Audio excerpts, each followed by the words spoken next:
Today I'm going to show you how to make your videos go from looking like this to this, only using the ZV-1.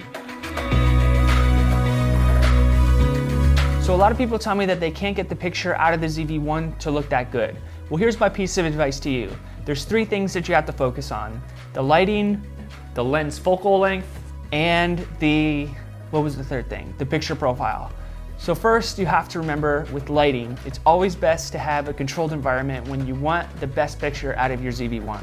So in this case, when we walked into this room, it was full of light, the windows were open, the shades were open, and the sun was just flowing in, which is generally a good thing, but we want to have control of our lighting setup. So we covered all of the windows or the light sources as best as we could with some blankets. And then after that was completed, we got our lighting system out, which happens to be 3 different lights. I'm using the VL300 made by Godox as my main key light. And then I have 2 LED lights to my left and right side with some blue and red skins over them to give the background a nice soft look to them. I could be using those 2 LED lights as one as a fill light and one as a hair light, but this looks more YouTube-y to me. If I was to use those Neewer LED lights as my fill light and my hair light, this is what it would look like.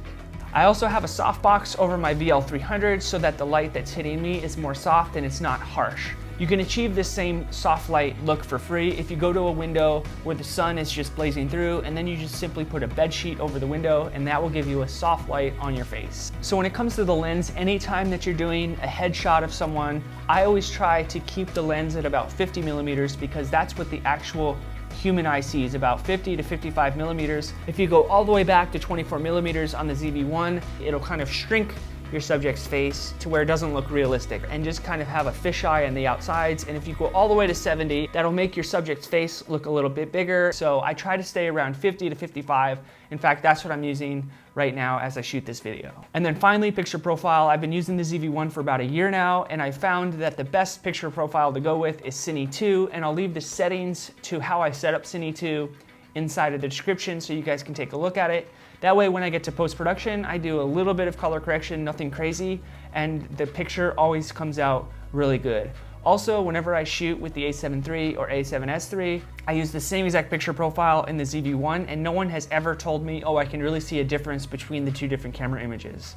So Cine 2 on the ZV-1, in my opinion, might not be the best quality in the world, but it's definitely the least time consuming when it comes to color grading, while you're also achieving a really good picture. So I hope you keep these 3 things in mind the next time you're trying to get a good quality picture while you're shooting with the ZV-1 or whatever camera that you have. I'm also shooting this in 4K 24 because I can tell a huge difference between 1080 24 and 4K 24 just in quality, not even in resolution, when it comes to shooting with the ZV-1. One thing you always want to remember as well is that you want your subject's face to be the brightest part of the image. So I hope these 3 things help you the next time you're out in the field shooting, whether that's with the ZV-1 or your phone or whatever. And even if you implement some of these things as you go, you're going to start to see your videos become more professional looking. I'm Joe with Film Alliance, and until the next video,